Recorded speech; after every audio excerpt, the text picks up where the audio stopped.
The fluorescent lights of corporate America have witnessed many sins, but few as calculated and devastating as what unfolded in the glass towers of Morrison and Associates.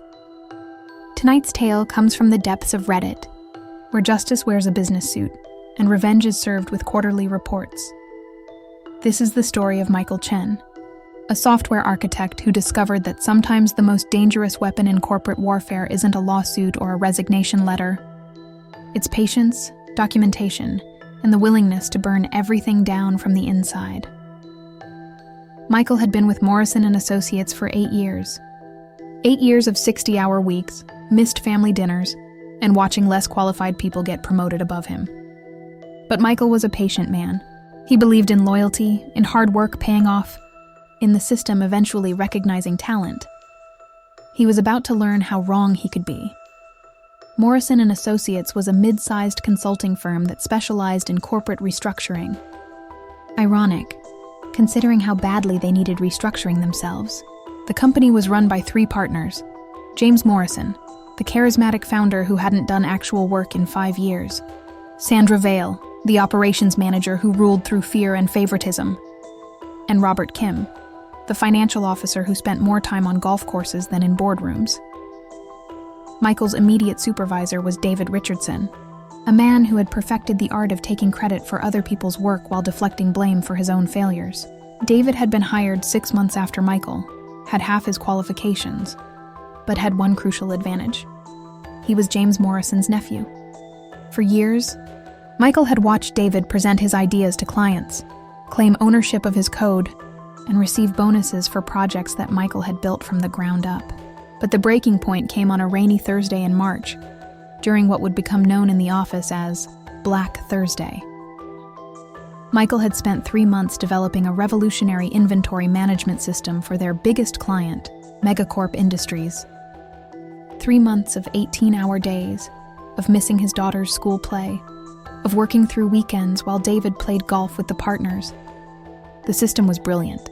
It would save Megacorp millions and cement Morrison and Associates as the premier consulting firm in their field. The client presentation was scheduled for 10 a.m. Michael arrived at 8 to do final testing, only to discover that David had locked him out of the presentation room. "Sorry, Mike," David said with that smug smile that made Michael's skin crawl. "Partners only for this one. Company policy." "Company policy?" Michael's voice was dangerously quiet. "I built that entire system. Every line of code, every algorithm, every interface. And you did great work," David replied, straightening his tie. "Really great support work. But this is about relationship management now. Client-facing stuff, that's above your pay grade." Michael watched through the conference room glass as David presented his work, his 3 months of sacrifice and brilliance, as his own creation. He watched David field questions about technical details he didn't understand. Watched him stumble through explanations of code he'd never seen. But David was charming, confident, and most importantly, he was family. The presentation was a massive success. Megacorp signed a $5 million contract extension.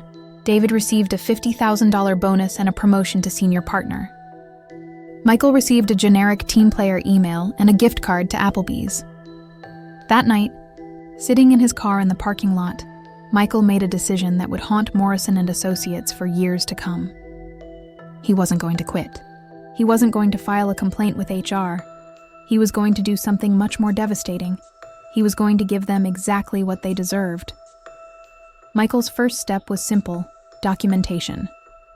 For the next 6 months, he meticulously recorded every instance of David's incompetence, every stolen idea, every lie told to clients. But Michael was smarter than that. He didn't just document David's failures. He began setting traps. Michael would deliberately feed David false information during meetings, then record when David repeated those lies to clients.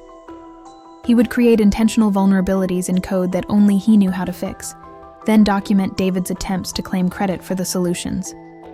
Most brilliantly, he began CCing external email, addresses on internal communications, addresses that belonged to Morrison and Associates' biggest competitors. But Michael's masterpiece was still forming in his mind. You see, Michael had discovered something interesting about Megacorp's inventory system, the one David had taken credit for. It had a backdoor. Not an intentional one, but a legitimate administrative access point that Michael had built for maintenance purposes. A backdoor that only he knew about, and that he'd never documented in any official capacity. Over the following months, Michael used that backdoor to gather intelligence. Not on Megacorp. He wasn't interested in industrial espionage. He was interested in Morrison & Associates' other clients, and the spectacular house of cards that David Richardson had been building with stolen ideas and incompetent execution. What Michael discovered made his blood run cold. David hadn't just stolen Michael's work. For 3 years, he'd been systematically taking credit for the innovations of every developer in the company. But worse than that, David had been selling those ideas to competitors. The same code that Morrison & Associates was licensing to Client A for hundreds of thousands of dollars was being sold by David, personally to Client B for cash payments into offshore accounts. David Richardson wasn't just a credit thief. He was committing corporate espionage on a massive scale, but Michael's investigation revealed something even more devastating. James Morrison, the beloved founder, knew about it. Not only did he know, he was getting a cut. The nepotism wasn't just about family loyalty. It was about maintaining a criminal enterprise that had been stealing intellectual property and defrauding clients for years. Michael now faced a choice. He could report this to the authorities and watch David and James get arrested, but that would be quick, clean, and ultimately unsatisfying. These people had stolen years of his life, had robbed him of promotions and recognition, had treated him like a disposable resource. Michael wanted them to suffer the way he had suffered, slowly, publicly, completely. So Michael built a bomb. Not a physical one, something much more destructive.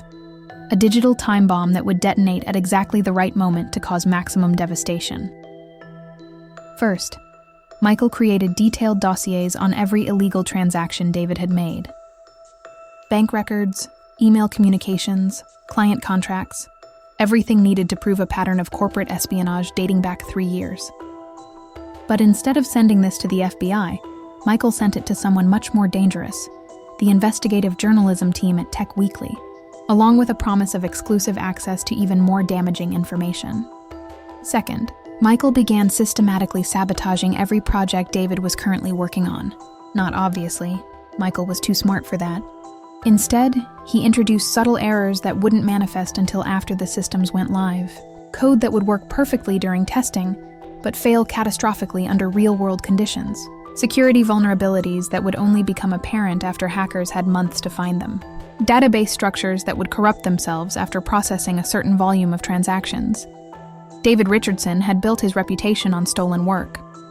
Michael was going to ensure that reputation came crashing down in the most public way possible.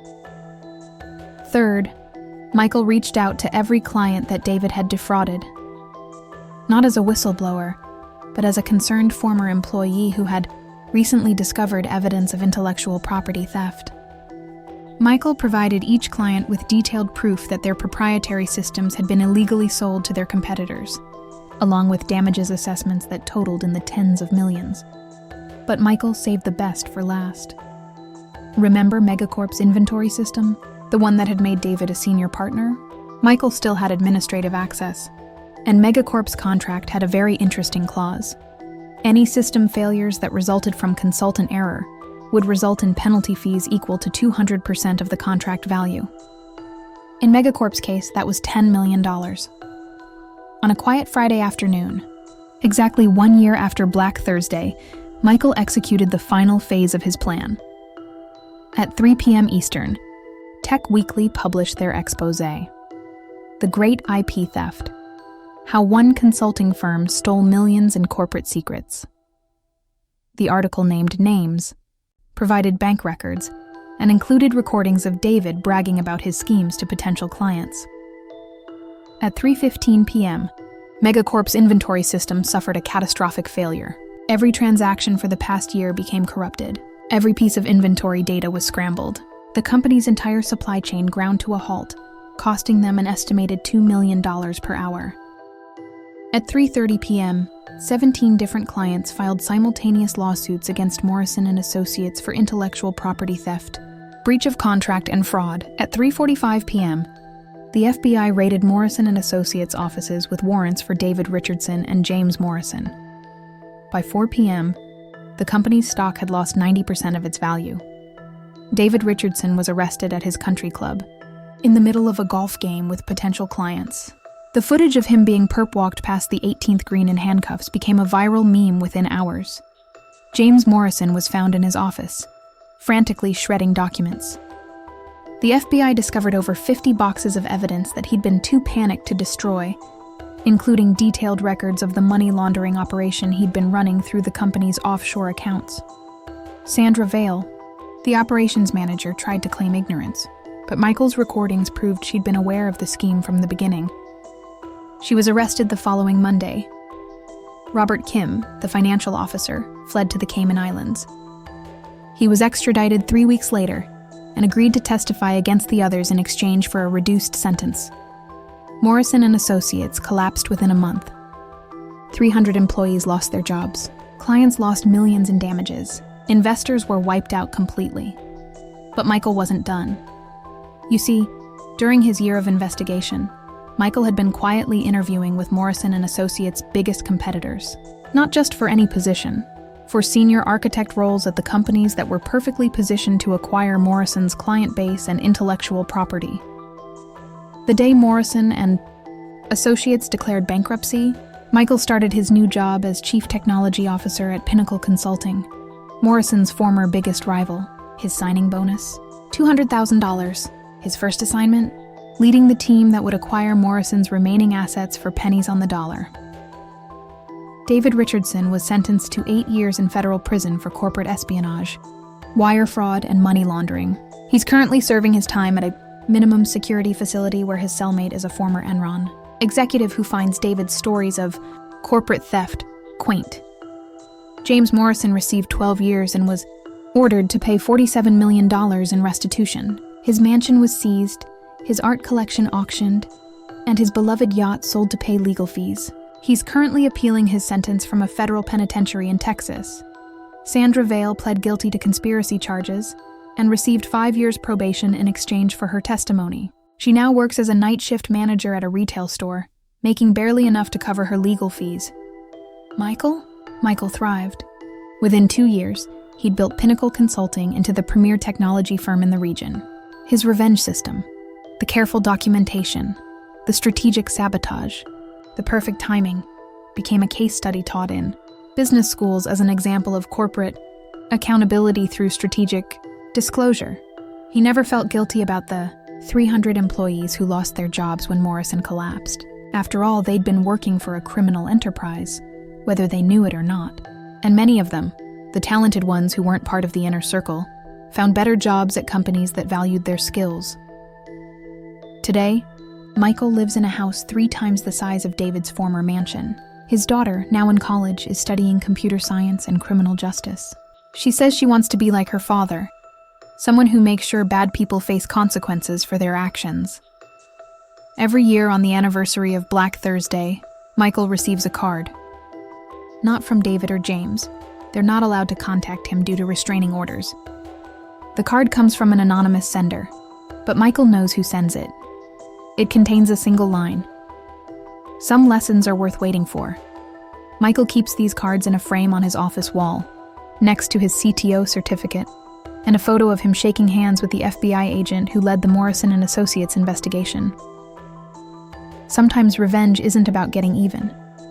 Sometimes it's about building something better from the ashes of what others destroyed. Michael didn't just destroy his enemies.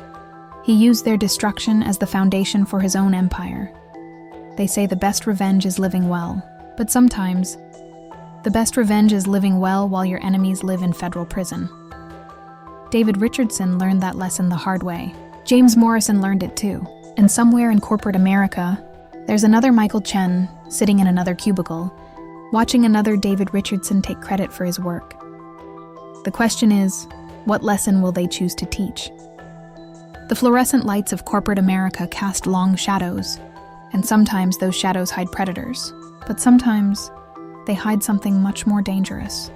They hide justice, waiting patiently for its moment to strike.